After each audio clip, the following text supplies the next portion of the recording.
Salut tout le monde, ici Sophie, activatrice de communauté pour la planète, et avec ma puce à l'oreille, je vous partage mes réflexions, mes expériences, et je pars à la rencontre de ceux qui s'activent pour faire de leur rêve une réalité.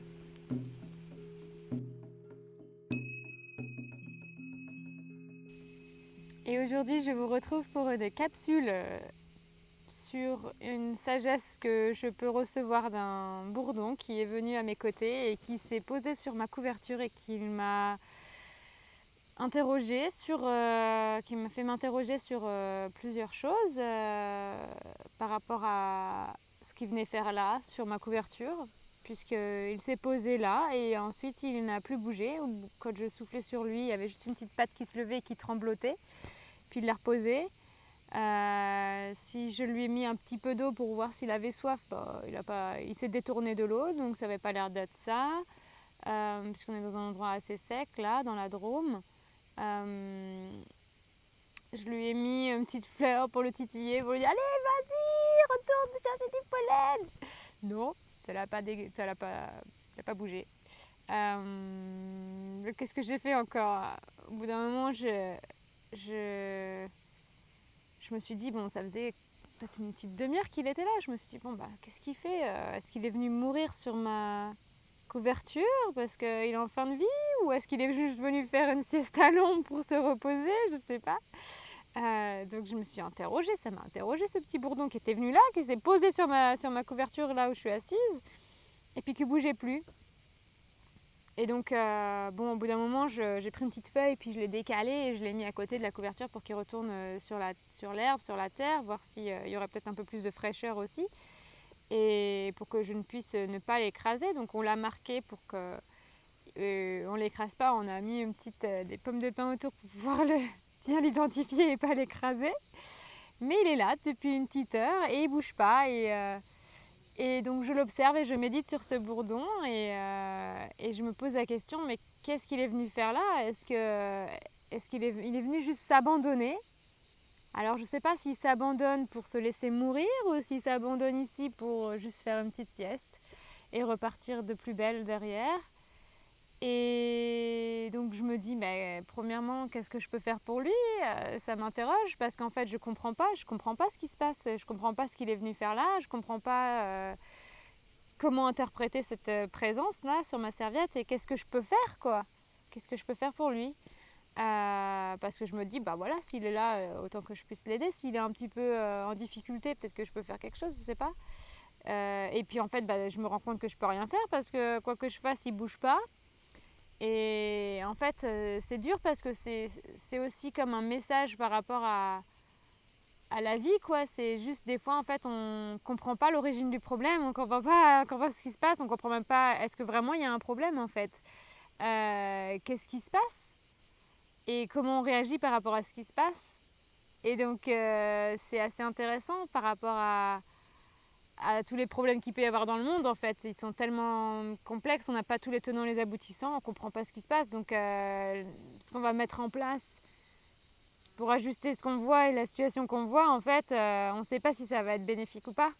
On ne sait pas si ça va être au final bénéfique à lui et puis plus largement au cycle de la nature. Est-ce que si on essaie de sauver ce petit bourdon, est-ce que finalement il n'avait pas un intérêt à mourir et à laisser son corps et la matière à la terre pour nourrir d'autres êtres? En fait, le problème est tellement complexe qu'on ne sait pas, ce qu'il faut faire, on ne sait pas par où prendre le problème, quoi. Et donc pour moi, il y a une sorte de médecine du bourdon qui est venue à moi et qui me dit laisse faire les choses, abandonne-toi, abandonne-toi à la vie, laisse-toi porter. Et ne cherche pas à tout comprendre, ne cherche pas à tout analyser, ne cherche pas à tout gérer, à avoir des solutions pour tout, à comprendre le problème de fond en comble pour pouvoir trouver une solution au problème. Peut-être qu'en fait c'est mieux de se laisser abandonner. Bon, je ne suis pas trop sûre encore de ça, parce que moi j'ai plutôt envie de tout comprendre les mécanismes de comment fonctionne le monde pour pouvoir arranger ce qui ne va pas. Mais le message un peu du moment, c'est de se laisser abandonner et d'être en observation. Et ouais, vraiment de s'abandonner en fait. Par exemple, il y a aussi le sujet toute l'identité que j'ai construite de moi-même avec tout l'activisme que j'ai eu auparavant, tout ce que j'ai fait dans ma vie, tout ce que je fais encore. Et ben ça, c'est quelque chose auquel je m'accroche, que voilà, je me tiens à ça et cette identité-là, pour moi, elle est un peu en train de se déconstruire, tout se remet en question en ce moment et c'est flippant parce que tu te dis, mais du coup, qu'est-ce qui reste si je lâche ça? Je suis qui?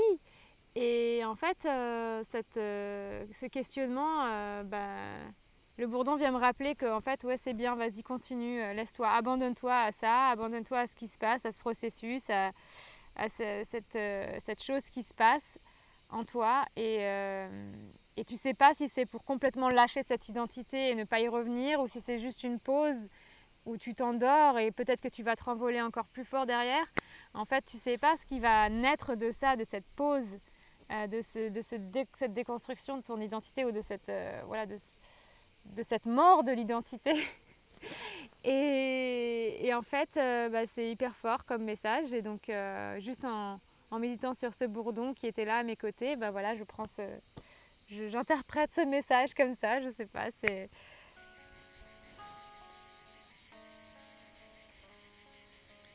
Puis après quelques minutes, en fait, on l'a touché pour voir s'il était toujours vivant. Et là, il s'est mis à bouger, il s'est déplacé.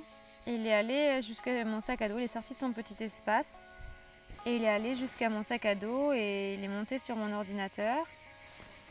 Et puis il est retourné sur le sac à dos. Et là, on s'est dit, bon, on va lui donner à boire pour voir s'il a soif. On va retenter de lui donner à boire. Et on a apporté une cuillère remplie d'eau et on lui a mis sous le nez.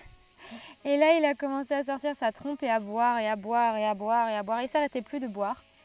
Et on s'est dit que peut-être en fait il avait juste soif et qu'il était venu, il était déshydraté et qu'il s'était posé parce qu'il était complètement déshydraté. Peut-être que c'est une des réponses à la question qu'est-ce qu'il vient faire là. Et ensuite il a repris un peu de vitalité, on lui a mis aussi quelques gouttes de miel dans l'eau pour que ce soit de l'eau sucrée. Il a repris complètement de la vitalité puis s'est mis à bouger comme ça, à marcher de droite à gauche avec ses petites pattes, mais toujours pas à voler. Donc là, ça fait 2 heures qu'on est près de lui et on l'observe, mais il n'a pas bougé. Il est toujours dans le même coin, à l'ombre d'un arbre, et il ne s'est pas envolé, mais il a repris de la vitalité, il se déplace à droite à gauche. Donc peut-être que la sagesse de cette histoire, c'est de se dire que si on s'abandonne et qu'on se pose, qu'on s'arrête et qu'on se laisse porter par la vie nous apporte ce dont on a besoin. Voilà, c'est la sagesse que moi j'emporte avec moi. Mais je serais curieux de savoir, vous, quelle serait la sagesse que vous tiriez de cette histoire, de cette aventure avec le bourdon. Est-ce que vous avez une sagesse que vous pourriez partager dans ce sens vis-à-vis de ce bourdon? Je pense que les animaux parfois qui sont comme ça autour de nous et quand il y a des choses comme ça qui se passent, ça peut être aussi des messages et ça peut être aussi des sortes de miroirs de nos vies. Donc j'aime bien pouvoir faire ça et méditer sur ces petits êtres qui sont à nos côtés et voir ce qu'ils ont à nous apporter. Voilà, pour le partage du jour un peu étrange, mais j'avais envie de vous partager ça. Voilà, à bientôt pour de nouveaux partages.